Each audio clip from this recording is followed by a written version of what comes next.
Hi. നമ്മുടെ ജീവിതത്തിൽ നമ്മൾ പലപ്പോഴായും ആ, കാർ ആക്സിഡന്റ് കണ്ടവരോ അല്ലെങ്കിൽ നമ്മളെ വണ്ടിയിൽ കാർ ആക്സിഡന്റ് ഒക്കെ സംഭവിച്ചവരായിരിക്കാം.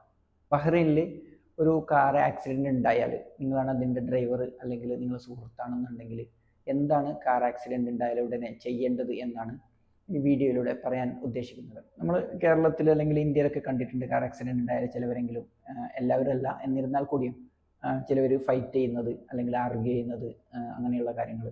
പക്ഷെ എന്നെ ഇവിടെ വന്നപ്പോൾ അത്ഭുതപ്പെടുത്തിയ ഒന്ന് രണ്ട് കാഴ്ചകൾ എന്ന് വെച്ചാൽ, ആക്സിഡന്റ് ഉണ്ടായതിന് ശേഷം രണ്ട് ഡ്രൈവേഴ്സും പോയി വളരെ കാമായിട്ട് ഷെയ്ക്ക് ഹാൻഡൊക്കെ കൊടുത്ത് ചിരിച്ച് സംസാരിക്കുന്ന ചില കാഴ്ചകൾ കാണാൻ സാധിച്ചു.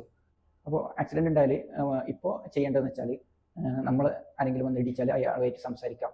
ആദ്യം അതിൻ്റെ ഫോട്ടോസും വീഡിയോസും എടുത്തു വെക്കാം.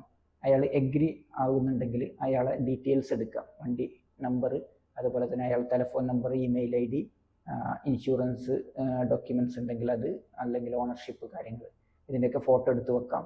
നമ്മൾ ഈ ട്രാഫിക് അപ്ലിക്കേഷൻസ് ഉണ്ട്, അതിൽ ആപ്ലിക്കേഷൻ ഓപ്പൺ ചെയ്യുക, നിങ്ങളെ ഡീറ്റെയിൽസ്, പേര്, കാര്യങ്ങൾ അടിച്ചു കൊടുക്കാം.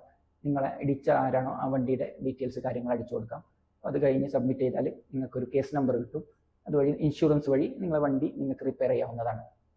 ഇൻ കേസ് അയാൾ എഗ്രി ചെയ്യുന്നില്ല എന്നുണ്ടെങ്കിൽ 199 പോലീസ് ട്രാഫിക് നമ്പറാണ്, അതിൽ എമർജൻസി ആക്സിഡൻറ്റ് നമ്പറാണ്, അതിൽ വിളിക്കുക. ചില കേസിൽ അവർ സ്പോട്ടിൽ വരും, അല്ലെങ്കിൽ നിങ്ങൾ രണ്ട് പാർട്ടിയോടും പോലീസ് സ്റ്റേഷനിലേക്ക് ചെല്ലാൻ പറയും. ഇതാണ് ഇവിടുത്തെ പ്രൊസീജിയർ.